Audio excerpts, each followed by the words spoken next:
ഡ്രൈവർക്ക് നെഞ്ചുവേദന അനുഭവപ്പെട്ടതിനെ തുടർന്ന് ചങ്ങനാശ്ശേരിയിൽ സ്വകാര്യ ബസ് നിയന്ത്രണം വിട്ട് ഡിവൈഡറിൽ ഇടിച്ചു കയറി. ഡ്രൈവർ വെള്ളാവൂർ സ്വദേശി പ്രദീപിനെ ആശുപത്രിയിലേക്ക് മാറ്റി. ബസ് യാത്രക്കാരായ 3 പേർക്ക് നിസ്സാര പരിക്കേറ്റു. ടോബി ജോൺസൺ വിശദാംശങ്ങളുമായി ചേരുന്നുണ്ട്.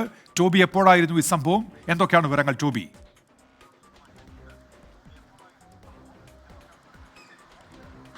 ഉന്മേഷ, ഇന്ന് രാവിലെയാണ് ഈ സംഭവം നടന്നത്. ഏകദേശം 8 മണിയോടുകൂടിയാണ് ഈ അപകടം നടന്നത്. ചങ്ങനാശ്ശേരി കുരിശുമൂടിന് സമീപത്ത് വെച്ച് ഈ സ്വകാര്യ ബസ് നിയന്ത്രണം വിട്ട് ഡിവൈഡറിലേക്ക് ഇടിച്ചു കയറുകയായിരുന്നു.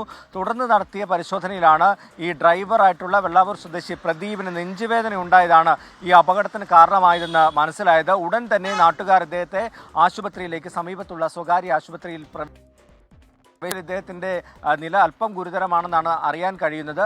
ഈ ബസ്സിലുണ്ടായിരുന്ന 3 യാത്രക്കാർക്ക് മാത്രമാണ് നിലവിൽ പരിക്കേറ്റിട്ടുള്ളത് എന്നുള്ള ഒരു ആശ്വാസ വാർത്ത കൂടി നമുക്ക് പങ്കുവെക്കാൻ സാധിക്കും. എന്തായാലും വലിയൊരു അപകടത്തിലേക്ക് കാര്യങ്ങൾ പോയില്ല. ഈ വാഹനം ഡിവൈഡറിൽ ഇടിച്ചു നിന്നുകൊണ്ടാണ് അത്തരമൊരു വലിയ അപകടത്തിലേക്ക് പോകാതിരുന്നത്. എന്തായാലും ഈ ഡ്രൈവർ ഇപ്പോൾ വിദഗ്ധ ചികിത്സയിലാണ്. ഉന്മേഷ്, ടോബി ജോൺസണാണ് വിശദാംശങ്ങൾ നൽകിയത്.